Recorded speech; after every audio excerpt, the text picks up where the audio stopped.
Hello नमस्कार दोस्तों। आप पढ़ रहे हैं MP board class 12 general English, जिसमें हम लेसन 9 पढ़ रहे थे आई एम जोस ब्रेन, और इसके हमने 8 महत्वपूर्ण क्वेश्चन आंसर कर लिए थे।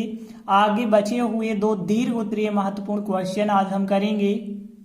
तो देखिए 9वां क्वेश्चन जो है बहुत ज़्यादा आईएमपी है, क्योंकि 2011, 2017, 2020 में आया हुआ है।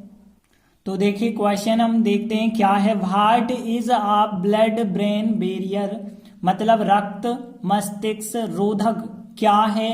हाउ डज इट वर्क, यह कैसे कार्य करता है।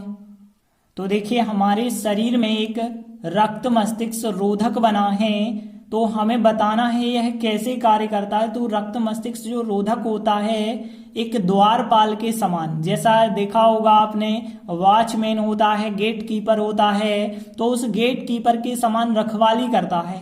किस चीज की रखवाली, कि जो बाहर से चीजें आती हैं, बहुत सारी चीजें आती हैं, कुछ चीजों को तो अंदर जाने देता है, कुछ चीजों को अंदर जाने से पहले रोक देता है। तो यहाँ जो ब्लड ब्रेन बैरियर है बिल्कुल यही काम करता है कि गेट कीपर की तरह जो है बैठा रहता है, और जो है जो भी चीजें शरीर के अंदर जाने के लिए होती हैं तो कुछ चीजों को रोक देता है, कुछ चीजों को जाने देता है।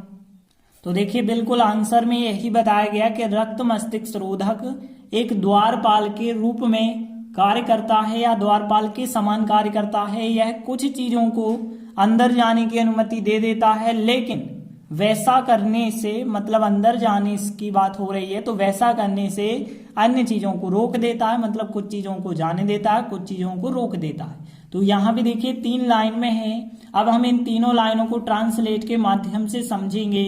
तो देखिए पहली लाइन है रक्त मस्तिष्क रोधक, और रक्त मस्तिष्क रोधक के लिए क्या कहते हैं, क्वेश्चन में लिखा है कि ब्लड ब्रेन बैरियर, और फिर यहाँ पे हमने द्वारपाल, गेट कीपर कहलाता है, जो गेट पे बैठा रहता है उसे हम द्वारपाल, गेट कीपर अंग्रेजी में कहते हैं, के रूप में। तो के रूप में जो वर्ड होता है वो होता है एज।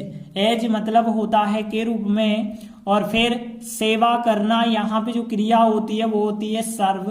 तो आप याद रखना, सर्व करना मतलब सेवा करना होता है। और फिर यहाँ पे कुछ चीजों की बात करें, मतलब सम थिंग्स हो जाएगा। इट मतलब यह हो जाएगा, यह मतलब रक्त मस्तिष्क रोधक, और कुछ चीजों को सम थिंग्स हो जाएगा। अंदर, अंदर मतलब होता है इन, और गो मतलब जाना, और अनुमति देना मतलब होता है अलाउ करना। अलाउ मतलब होता है अनुमति देना। और बट मतलब होता है लेकिन, वैसा, वैसा होता है सो। सो मतलब वैसा, करने से, तो करने से, टू डू होता है करने से। अन्य को, अन्य मतलब कह सकते हैं अदर्स, अन्य को रोक देता है, मतलब स्टॉप कर देता है। तो देखिए वर्ड तो सरल हैं। एज मतलब के रूप में, सर्व सेवा करना, इन मतलब अंदर, अलाउ मतलब अनुमति देना, सो मतलब वैसा, और टू डू मतलब करने से। तो देखिए पहली लाइन क्या है, रक्त मस्तिष्क रोधक एक द्वारपाल के रूप में सेवा करता है, प्रेजेंट सिंपल है। तो रक्त मस्तिष्क रोधक हो जाएगा यहाँ पे सब्जेक्ट, मतलब हम कह सकते हैं आप ब्लड ब्रेन बैरियर सब्जेक्ट हो गया। फिर यहाँ पे प्रेजेंट सिंपल है, एस वाला फॉर्म लगेगा, क्योंकि एक मस्तिष्क रोधक लिखा है हमने, तो यहाँ पे सर्व में एस जोड़ना होगा, तो सर्व्स।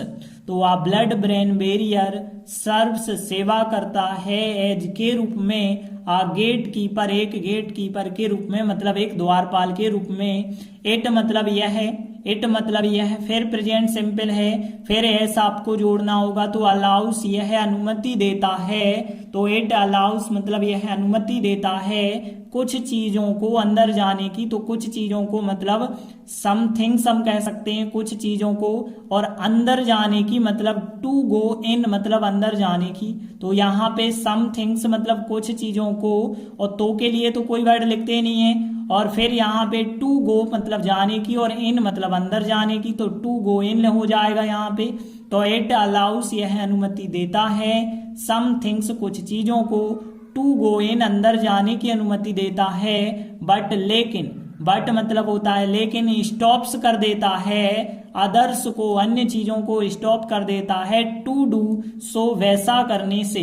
तो यहाँ but stops others to do so हो जाएगा। तो देखिए एक बार फिर हम दोबारा देखते हैं। तो आ ब्लड ब्रेन बैरियर सर्व्स सेवा करता है एज अ गेट कीपर, एक द्वारपाल के रूप में। इट अलाउस यह अनुमति देता है सम थिंग्स कुछ चीजों को अनुमति देता है, टू गो इन अंदर जाने की अनुमति देता है, बट लेकिन क्या करता है स्टॉप्स भी कर देता है अदर्स को, अन्य चीजों को टू डू सो वैसा करने से। तो देखिए इस प्रकार से आंसर आपका बन जाएगा ब्लड ब्रेन बैरियर एक रक्त मस्तिष्क रोधक सेवा करता है, serves as a gatekeeper, एक गेट कीपर के रूप में। इट अलाउस यह अनुमति दे देता है सम थिंग्स कुछ चीजों को, टू गो इन अंदर जाने की, बट अब बट हमने यहाँ पे लिखा है तो कोई प्रॉब्लम नहीं होनी चाहिए, तो बट लेकिन स्टॉप कर देता है अन्य चीजों को टू डू सो वैसा करने से। तो देखिए इस प्रकार से ये तीनों लाइनें सरल सी थी, ज्यादा कठिन नहीं है, एक दो बार आप ट्राई करेंगे बिल्कुल आपसे यह आंसर बन जाएगा। इसके बाद देखिए अगला क्वेश्चन, यह भी बहुत ज्यादा मोस्ट क्वेश्चन है क्योंकि 2013, 2015, 2017 में दीर्घ उत्तरीय के रूप में पूछा गया है, इस वजह से यह क्वेश्चन भी बहुत ज्यादा महत्वपूर्ण है। तो देखिए 10वां क्वेश्चन क्या है, describe the structure of the brain, मतलब जो ब्रेन होता है उसकी बनावट क्या होती है, स्ट्रक्चर मतलब संरचना क्या होती है, उसका हमें वर्णन करना है। तो देखिए अध्याय में बताया गया है मस्तिष्क दो भागों से बना होता है जिन्हें हम गोलार्ध कहते हैं, और गोलार्ध दो होते हैं, एक दायां गोलार्ध एक बायां गोलार्ध, और दोनों गोलार्धों की यदि बात करें तो इसमें करीब 30 अरब जो होती हैं कोशिकाएं पाई जाती हैं, या न्यूरॉन्स भी हो सकते हैं। और मस्तिष्क की संरचना कुछ इस प्रकार से होती है, जैसे आप जो है घास के मैदान से यदि एक जमीन का टुकड़ा उखाड़ करके लाएं और देखें तो बिल्कुल जड़ें बहुत सारी होती हैं और वो इस तरह से गुथी हुई होती हैं कि हमें समझ नहीं आता कि इनका जाल कैसा है। बिल्कुल मस्तिष्क की संरचना उसी प्रकार से होती है। तो देखिए यहाँ पे बताया क्या गया है, मस्तिष्क दो गोलार्धों से बना होता है, एक दायां और एक बायां, और इसमें करीब 30 बिलियन मतलब 30 अरब जो है नर्व कोशिकाएं या न्यूरॉन पाए जा सकते हैं। और मस्तिष्क की संरचना कैसी होती है, घास के मैदान से जो काट करके आप टुकड़ा ले आते हैं तो बिल्कुल उस टुकड़े के समान होती है, और जिसमें जड़ें जो है बिल्कुल गुथी हुई होती हैं, उलझन वाला जाल होता है। मतलब हम कह सकते हैं जड़ें जो है बहुत जाल की तरह जो है बुनी हुई होती हैं, हमें समझ नहीं आता है कि कौन सी जड़ कहाँ जा रही है। तो देखिए अब हम इन चारों लाइनों का ट्रांसलेट करेंगे। तो देखिए यहाँ सबसे पहली चीज कौन कौन से वर्ड पता होने चाहिए, गोलार्ध। तो गोलार्ध का मतलब होता है यहाँ पे हेमिस्फेयर होते हैं गोलार्ध, तो यहाँ पे आप वर्ड याद रखें, हेमिस्फेयर का मतलब होता है गोलार्ध, हेमिस्फेयर्स बहुवचन हो जाएगा गोलार्धों। और यहाँ पे देखिए किसी भी चीज से बना होना, तो यहाँ पे होता है मेड अप, मेड अप का मतलब होता है किसी चीज का बना होना, ऑफ वर्ड और इसमें कर दें तो किसी भी चीज से बना होना। और फिर यहाँ पे तो राइट एंड लेफ्ट तो आप लोगों को पता ही होगा। तो यहाँ पे यदि हम देखें तो पहली लाइन पहले हम ट्रांसलेट करें, मस्तिष्क मतलब यहाँ पे द ब्रेन हम कह सकते हैं, और फिर द ब्रेन के बाद सहायक क्रिया हमें लगानी पड़ेगी तो इज, तो the brain is made up of मतलब से बना होता है, और फिर टू हेमिस्फेयर्स से बना होता है, और वो भी फिर आप लिख सकते हैं डैश लगा के राइट एंड लेफ्ट। तो देखिए कैसे पहली लाइन बन गई, the brain is made up of मतलब किसी चीज से बना होता है, टू हेमिस्फेयर्स दो गोलार्धों से बना होता है, राइट एंड लेफ्ट। अब देखिए इसमें करीब मतलब इसमें मतलब मस्तिष्क में तो इट ही कहना होगा, और करीब या लगभग के लिए जो वर्ड होता है अबाउट, अबाउट मतलब करीब होता है, लगभग होता है, तो अबाउट 30 बिलियन, और फिर नर्व को नर्व ही कहते हैं, सेल्स मतलब होती हैं कोशिकाएं, तो सेल्स वर्ड आप याद रखें कोशिकाएं, न्यूरॉन को न्यूरॉन ही कहते हैं, और और का मतलब होता है या अथवा होता है, पाए जाते हैं, बस एक वर्ड जो है पाए जाना बस आपको पता होना चाहिए, कंटेंस, ठीक है ना। तो कंटेन मतलब होता है पाया जाना, और एस और प्रेजेंट सिंपल में है तो कंटेंस मतलब पाए जाते हैं। तो देखिए ज्यादा कठिन है, लाइन भी नहीं है, इट मतलब इसमें, कंटेंस मतलब पाए जाते हैं, तो इट कंटेंस इसमें पाए जाते हैं, अबाउट करीब 30 billion nerve sales nerve cells और न्यूरॉन्स,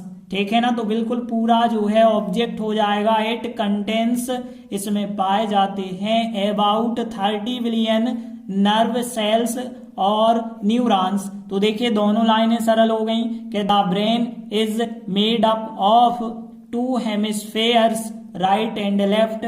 इट कंटेंस, इसमें पाए जाते हैं अबाउट 30 बिलियन नर्व सेल्स और न्यूरॉन्स। अब देखिए फिर इसके बाद अगली लाइन के मीनिंग पहले देख लें। तो देखिए मस्तिष्क की संरचना, ये लिखा है the structure of the brain, मस्तिष्क की संरचना। अब घास के मैदान को बस आपको पता होना चाहिए। तो LAWN, लान का मतलब होता है घास का मैदान।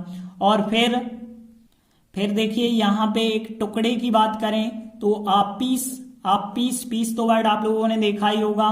तो पीस मतलब होता है एक टुकड़ा। तो यहाँ पे पीस शब्द आपको पता हो गया। लेकिन निकाला गया एक टुकड़े की यदि हम बात करें तो पीस ऑफ सॉड। तो यहाँ पे ध्यान रखना, पीस ऑफ सॉड का मतलब काट कर निकाला गया टुकड़ा, या फिर सीधा कह सकते हैं निकाला गया एक टुकड़ा। और के समान, तो यहाँ पे देखिए एक वर्ड होता है लाइक मतलब किसी के समान होना। तो यहाँ पे लाइक, यहाँ से मतलब फ्रॉम होगा। तो देखिए वर्ड थोड़ी से आप ध्यान रखें, ज्यादा वर्ड तो हैं इसमें। तो यहाँ फिर भी आप ध्यान रखेंगे तो मस्तिष्क की संरचना मतलब the structure of the brain, और लान मतलब घास के मैदान की बात हो गई, फ्रॉम मतलब से, पीस ऑफ सॉड मतलब काट कर निकाले गए टुकड़े की बात हो गई, लाइक मतलब के समान होती है।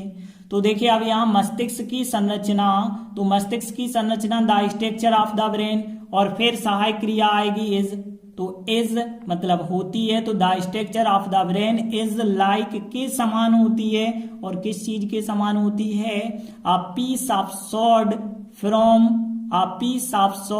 फ्रॉम लान हो जाएगा। तो इस प्रकार से the structure of the brain is like के समान होती है, पीस ऑफ सॉड काट कर निकाले गए एक टुकड़े के समान, फ्रॉम लान मतलब घास के मैदान से। इसके बाद देखिए अगली लाइन, जिसमें जड़ों का गुथा हुआ उलझन वाला जाल होता है। तो देखिए यहाँ पे एक शब्द आपको विथ तो पता होगा, विथ मतलब होता है वैसे तो के साथ, लेकिन विथ का मतलब जिसमें होता है। तो विथ का यहाँ पे जो मतलब है जिसमें होता है, तो विथ का मतलब एक जे भी होता है, आप ध्यान रखेंगे जिसमें होता है। जड़ों की बात करें तो जड़ों के लिए तो आपको पता होगा रूट्स मतलब होती हैं जड़ें। इसके बाद देखिए गुथा हुआ मतलब हम कह सकते हैं, देखिए यहाँ पे कोई भी चीज गूंथना जो होता है वो होता है इंटरट्विन होता है, ठीक है ना। तो इंटरट्विन मतलब होता है गूंथना, लेकिन इंटरट्विनिंग की यदि हम बात करें तो इंटरट्विनिंग मतलब गुथा हुआ। अब देखिए उलझन वाला जाल के लिए कौन सा वर्ड है? तो उलझन वाला या फिर उलझा देना, बेफल होता है, बेफलिंग यहाँ पे हम कहेंगे। तो देखिए यहाँ बेफलिंग का मतलब है उलझन वाली चीजें, तो बेफलिंग। तो देखिए यहाँ बेफलिंग शब्द आपको पता होना चाहिए, इंटरट्विनिंग पता होना चाहिए रूट्स से, और यहाँ पे जड़ों के लिए कहते हैं। तो देखिए ज्यादा कठिन वैसे नहीं है, क्योंकि यहाँ पे विथ मतलब जिसमें होता है, द बेफलिंग, देखिए विथ हो गया जिसमें होता है, फिर द बेफलिंग हो गया, फिर इंटरट्विनिंग हो गया, फिर ऑफ हो गया, फिर रूट्स हो गया। तो विथ मतलब जिसमें होता है, द बेफलिंग उलझन वाला जाल, इंटरट्विनिंग ऑफ रूट्स हो जाएगा। तो देखिए एक बार हम रिपीट कर लेते हैं, the brain is made up of 2 hemispheres right and left. It contains about 30 billion nerve cells और neurons. The structure of the brain is like a piece of sod from lawn with the baffling intertwining of roots.